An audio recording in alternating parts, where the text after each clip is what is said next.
Boa tarde, pessoal. Ontem deu problemazinha na internet, principalmente a minha estava lenta demais, e depois, para acabar de inteirar, não sei o que foi que teve no computador que ficou lento depois da questão da internet. Não sei se foi vírus, alguma coisa. E o pior de tudo, surgiu um local lá para colocar uma senha que eu não sabia nem que senha era essa.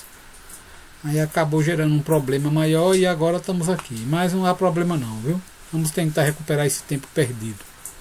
Então hoje a disciplina é linguagem, né?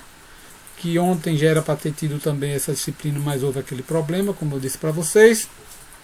Que o conteúdo seria esse que eu vou abordar aqui. Mas para compensar o tempo perdido, nós vamos fazer uma atividade prática, né? Eu vou postar aí, aqui durante as aulas com slide, eu vou mostrar para vocês o que é que vocês terão que fazer para postar lá no Google Sala de Aula, tá ok? Pessoal, e por favor, postem na data correta. E outra coisa também que está acontecendo, e que a gente sabe que isso não ocorre, ou a pessoa não sabe utilizar direito, ou faz de má fé, viu? Cuidado, tomara que não seja o caso de vocês. Abre a atividade, aí quando você abre a atividade e que você envia qualquer coisa, vem como devolvida, como se você fez. E aí lá não tem nada. Então o que é que o aluno tem que fazer? Enviou, verifique se você enviou alguma coisa. Porque quando você tem como saber se você enviou, basta clicar na atividade que foi enviada, que lá vai ter alguma coisa ou não, no anexo, né? Porque às vezes o anexo está vazio. Foi como se fosse enviado sem nada. E aí a gente não pode estar parando para estar falando, fulano, você não mandou não, fulano, essas coisas, esses detalhes. Vocês têm que conferir o trabalho enviado por vocês. Viu? Eu estou falando isso também porque eu sou aluno de outros cursos que eu faço e eu sei quando eu não envio. Então vamos aprender a lidar com isso daí. Eu sei que alguns é porque tem problemas em compreender isso. Que é lógico, é claro, não é uma coisa nova, né? Mas tem outros que a gente já sabe que detém o poder dessa máquina, sabe mexer com tanta coisa na internet, então isso não é motivo. Então vamos lá. Então a nossa aula de hoje vai vir nesse conflito ainda entre a análise linguística e o estudo da gramática em sala de aula. Qual é a atitude do professor frente a isso?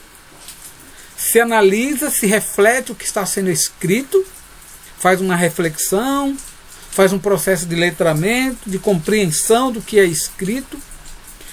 Gramaticalmente, utilizar os termos da gramática de forma realmente textuais e não aquele fingimento que a gente pensa que o professor está trabalhando a gramática textualizada e no fundo não é textualizada.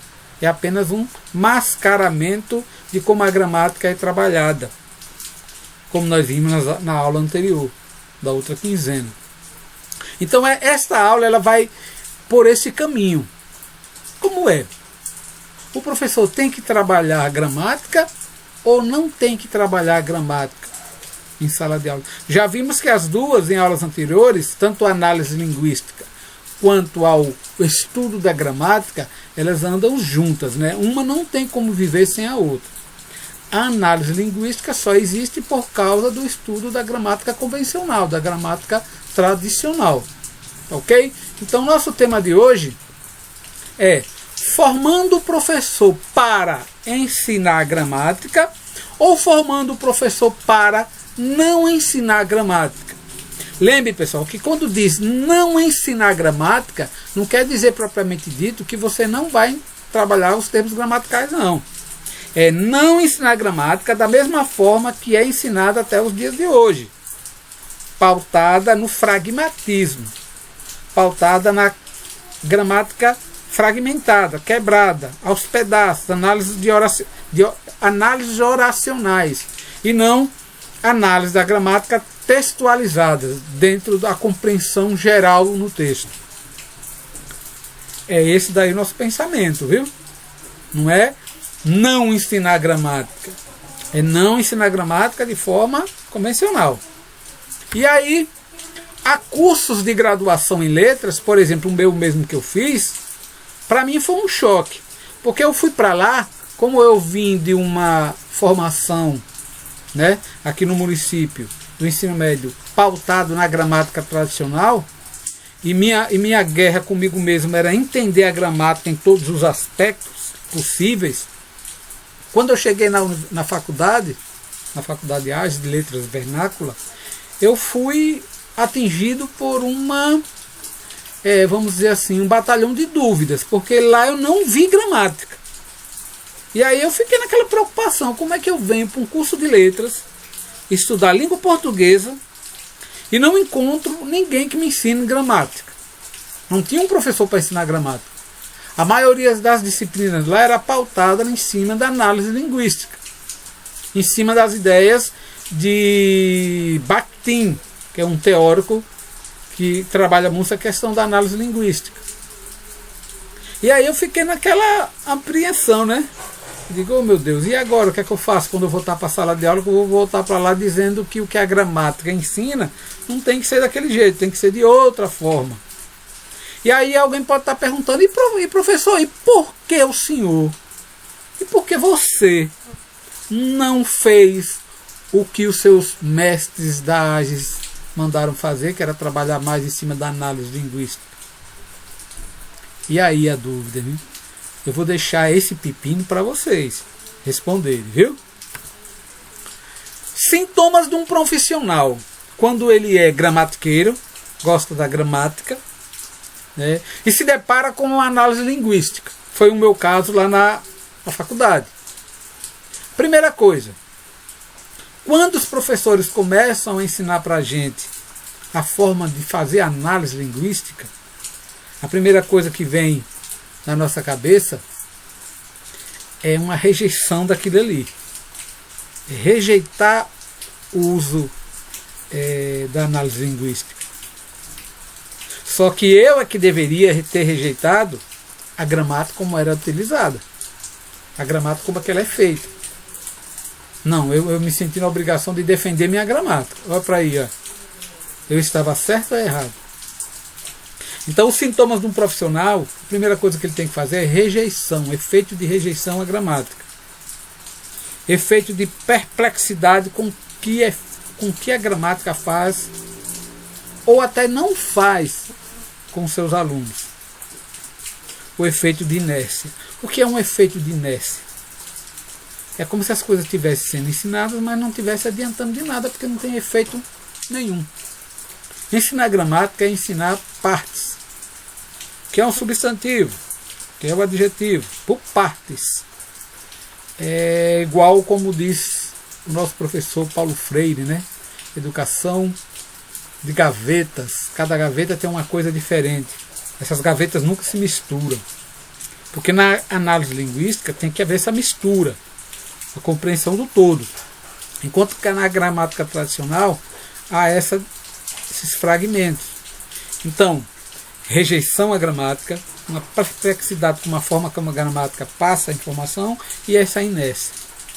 Isso deixa o professor dessa forma.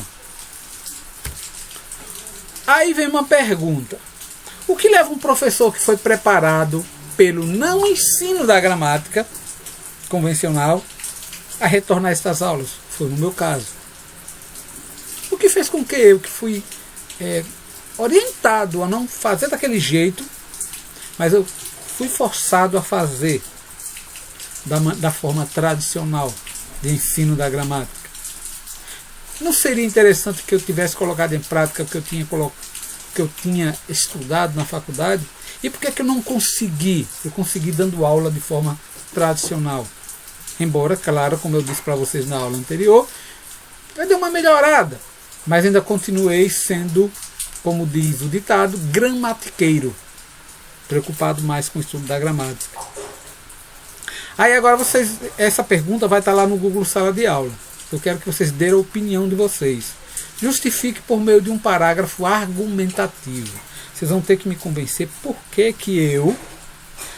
Não se preocupe não, pessoal, que eu vou mandar para vocês um texto. E lá no texto vocês vão dar uma lida, uma refletida, e vocês podem, de lá mesmo do texto, retirar a resposta dessa pergunta. Viu? Mas é assim, com suas palavras. Vocês vão ter que convencer que vocês estão certos em relação à minha atitude de não colocar em prática aquilo que eu vi ou que eu estudei lá na faculdade. Beleza? Essa mesma pergunta vai estar lá no Google Sala de Aula para vocês darem a resposta de vocês. Segundo texto que eu vou enviar para vocês, aí sim, agora vocês vão ter que ir buscar de forma, do jeito que está escrito lá dentro do texto. Segundo texto, o que o profissional tem que ter, quando eu falo profissional aí, é o professor de língua portuguesa, viu? Para poder utilizar-se da análise linguística de forma mais clara. Então aí você vai lá e vai entender o que é que esse profissional tem que ter para utilizar-se dela de forma mais clara em suas aulas. Aí vocês vão responder retirando um trecho do texto que justifique esta pergunta. Vocês vão tirar do jeito que está lá e colocar lá. Beleza?